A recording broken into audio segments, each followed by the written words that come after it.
These are two different tales featuring the same problem person. The terrible DM from the first story is also the problem player in the second. So what happens when a terrible DM becomes a nightmare player with zero self-awareness? Let's get into it.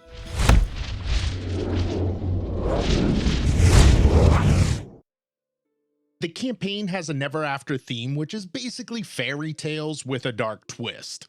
DM, if you're reading this, I love you, but these frustrations have been built up since your last campaign, and it's been established you do not take criticism well. OP's like, yo, DM, you can't take criticism, so I'm gonna just put you on blast on the internet, which is hilarious. I may not agree with it, but for entertainment's sake, that is funny.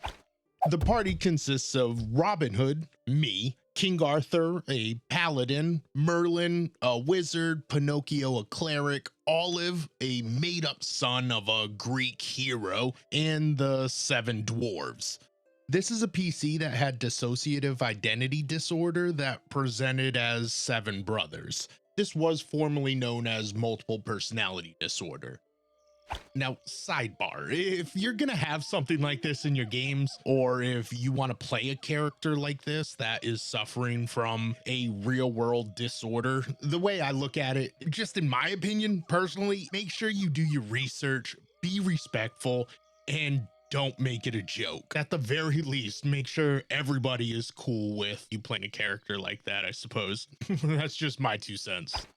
To kick off the campaign, we were in a caravan that was heading to a city each of us were hired to go to. The DM had a man who continuously shat in a bucket traveling with us. No, that's not a weird metaphor or something. It was literally a dude dropping fat dukes in a bucket. We were trying to ignore this guy, but DM kept bringing him up. When the party finally had enough, we decided to kick him out of our wagon. That's when Dookie Man turned into a giant, for an unknown reason, with an enchanted axe and proceeded to one-shot one of the party members. We were level 1. I talked him down due to some high persuasion rolls. This is when Arthur decided to hit him again. Arthur was then knocked unconscious. I managed to roll really high again, calming him down, and Dookie Man agreed to transfer wagons. The DM says, I didn't expect you guys to antagonize him, but like, he wouldn't stop describing the overwhelming stench and how he kept interrupting us. So yeah, we responded to the rude, disgusting NPC attempting to turn our wagon into an open concept traveling outhouse. This is also a great example of how I play my character, who would prefer to avoid a fight if at all possible. Another situation of note occurred while making our way through a forest. We came across a witch isolated in the woods who showed us hospitality. She gave us food and a place to stay. When we tried to leave, she cast a spell putting everyone else to sleep. But since I'm a half-elf, I pointed out that magic can't put me to sleep. No, you're also asleep. It was a 9th level sleep spell. At this point, we're level 2. Nothing bad happened as a result of this. The party just lost some time. There was no point to it, no narrative reasoning or purpose. It just felt pretty railroady, forcing us to stay there. Hey DMs, I know the rules are only suggestions and it's your world to do with as you wish, but if you're gonna take away a racial trait, especially one that is rarely utilized, you should really have a good explanation. I mean, in my opinion, it seems more like it was probably on the fly bullshit that resulted in the lack of improv skills. On our way to the next city, still level 2, we have an encounter with the big bad wolf. Okay, this is cool. However, he asks us to help kill some of his wolves that betrayed him. I attempt to say we refuse the offer as we are in a hurry, somewhat rudely to be fair, and I didn't get to make a skill check. I refuse again and get one shot. DM describes that 50 dire wolves immediately surround us. We end up getting strong-armed into helping the big bad wolf, even though he could have easily just sent any of these other wolves to do the job. he brings the wolf thing up to consistently say, I cause fights. Remember that last line for the second story. It comes up. This is more evidence that the DM does have trouble deviating from what they have planned. There's not much that can break immersion, upset a table, and get players to just completely check out quicker than a DM forcing a negative situation on a party in order to get them to conform to their pre-written narrative. If players have their abilities taken, their decisions negated, or their ability to influence the story removed, also the DM can force their own narrative, why would they want to keep trying to participate? Especially if the DM follows it up by openly ridiculing the RP that doesn't go with the flow of their game. It also breaks the trust. If the DM is willing to make up bullshit to ensure the party does what they want them to do, how could the party trust the DM isn't going to make up dice rolls behind the DM screen if an encounter doesn't go the way they want it to go? This is a good way as a DM to pit the party against you and make it feel like to them that it's you versus them, which is a really shitty way to run a game. Once we actually get to the next town, we find it empty, no signs of life. It's been deserted for months, which, yeah, seems pretty interesting. Eventually, we find a cave filled with little spiders in which one of them can talk. Arthur decided to just kill some, so he was chased by a swarm of spiders while the dwarves, he was a cleric that day, cast sacred flame on them over and over again. We get through the cave, have a discussion with some driders, and get led into the main room. Iron bars drop from the ceiling, closing us in. There's an enormous web stretching across the entire floor as a giant spider slowly creeps from the ceiling, singing Itsy Bitsy Spider. Okay, this is sick. After a conversation, we find out that the spider has been using the town folk who are webbed up on the ceiling as their own personal food stash, slowly draining the life from the people of the town. Robin Hood is for the poor, so he's not happy and quickly knocks an arrow, drawing it back on his bow, and shoots the giant spider. The DM and Arthur insist that this was stupid and pointless, and it's a shitty thing to do. We kill the spider. Last session, we get to another city, which both Arthur and I are wanted. I use my disguise kit and roll well. I also have expertise in deception. I want Arthur to let me handle things so that we can get through without the guards freaking out. He proceeds to tell the most bullshit lie that we are farmers and cousins. I attempt to go along, but I can't get a word in, and we end up almost dying from the 9 guards at the entrance. Somehow, I'm at fault in their eyes. During this session, we go into a church trying to find some info. This is the Catholic Church, which in this time period would make people pay to not be in purgatory. And okay, warning, this part does involve children, and although it's historically accurate, it should, in my opinion, never be in any TTRPG setting. I also don't want to harp too hard because I guess to each their own, and if everybody's cool with it, fine. But me personally, I don't really like stuff that has to do with kids. This is fantasy and fun and getting together, and I don't know. I don't want to think about this kind of stuff. It's gross. But they would castrate young boys in order to keep their voices high for the choir, along with other messed up shit. I ask if there's anything valuable like silver candlesticks or anything. He says, "No, your character is religious and he wouldn't steal from the church." I express my position on the matter, but he still says, "No, there's nothing of value anyways."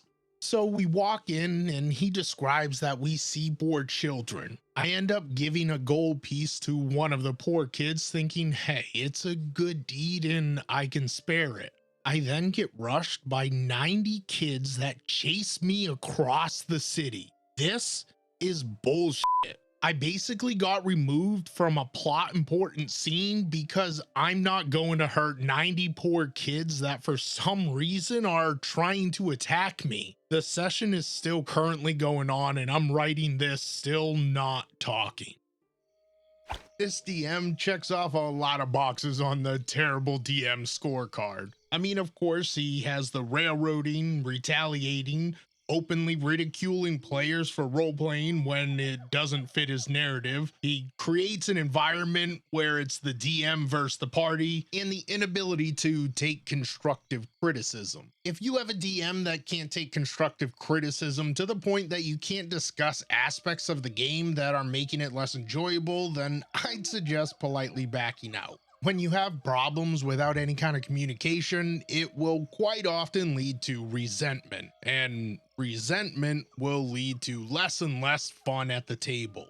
All right, let's move on to the next story. And if you're liking the content, subscribe. It's free. So now that we know what kind of DM he is, what kind of player do you think he'll be? Let's get into it. My players keep arguing with me. So in this story, Roguelock is the DM from the previous story. OP is now the DM, and the group is level 9, and they started from level 1. This game has taken over a year of real-world time. The party consists of a rogue warlock bard, aka Roguelock, the DM from the previous story, rogue, twilight cleric, barbarian fighter, barbarian number 2, and druid. The roguelock and cleric are the biggest culprits of this. For example, last session, my breaking point, the players return to a place called Lakeside Town and find it flooded. They're able to quickly find out the source of the flooding as a result of multiple water elementals attacking the town. In betwixt the combat with the elementals, they ask what time of day it is. I told them it was probably about 4 p.m.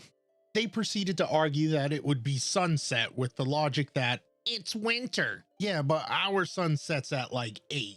But it is currently summer here. Yeah, and the sun sets earlier in winter. Yeah, but not by like 4 hours. Even if we were to use our real life winter sunset times as reference, where we live, it never sets at 4 p.m. After combat, they go to the water's edge and can see that the center of the lake is shooting out a torrent of water. A portal to the elemental plane opened at the bottom. They're able to find a large rowboat and head there.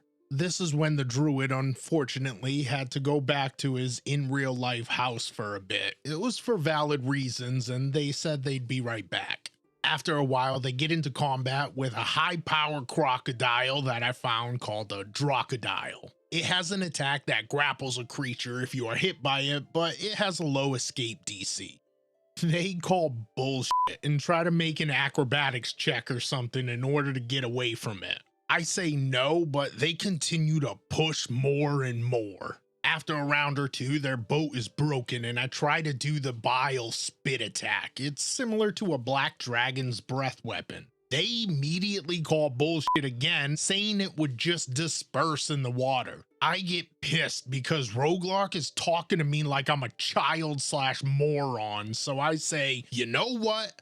Fuck this, we're taking a break. I sit down in my chair and proceed to scroll on my phone while Roguelock and Rogue play on the Xbox and the others disperse. The cleric is apologetic. Oh man!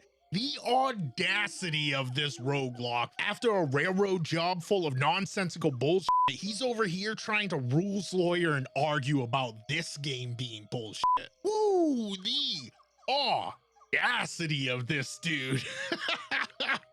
Wow. He's got to be one of the least self-aware dudes I've seen in one of these stories. That's crazy. Druid gets back after about 25 minutes and I call everyone back to the table. I tell everyone, look, sometimes I might make a bad call. You are allowed to say something about it, but if we can't agree within a few seconds, drop it and we will talk about it later. It doesn't matter what you think should happen. I'm DM, it's my call. A lot of these times I have to make my own rules because of the stuff I let you guys do outside of the 5e rules. And that's not easy. Everyone seems to agree, but Roguelock avoids eye contact and shakes his head while messing with his dice. That's pouting. He's describing pouting. That's what this is, just so we're clear. Roguelock is now pouting at the table. They used to be a lot worse, stealing from each other all the time and doing PvP, which I stopped with a speech much like this one. I don't think it's going to be fixed though. I'm not asking a specific question, I just needed to vent. TLDR. Every time I make a call and it doesn't go their way, they butt heads with me. After a handful of times during our last session, I get pissed and take a break mid-game. Come back and explain. Most receive it well, except for the main problem player, Roguelock. With the way Roguelock DM'd by pitting the party against him, it really doesn't surprise me that he played as if the DM was his enemy. Honestly, the entire party could benefit from a discussion emphasizing that the DM is not their enemy and isn't stacking the deck against them. D&D is a story of a party's epic adventure told in collaboration with everyone at the table. This party would benefit by being reminded of that fact. Specifically Roguelock. Let me know what you guys thought of this one. Links are in the description, and like, share, subscribe, all that good stuff. Thank you so much for watching. And check this video out. Or this one over here. They're both good. Later.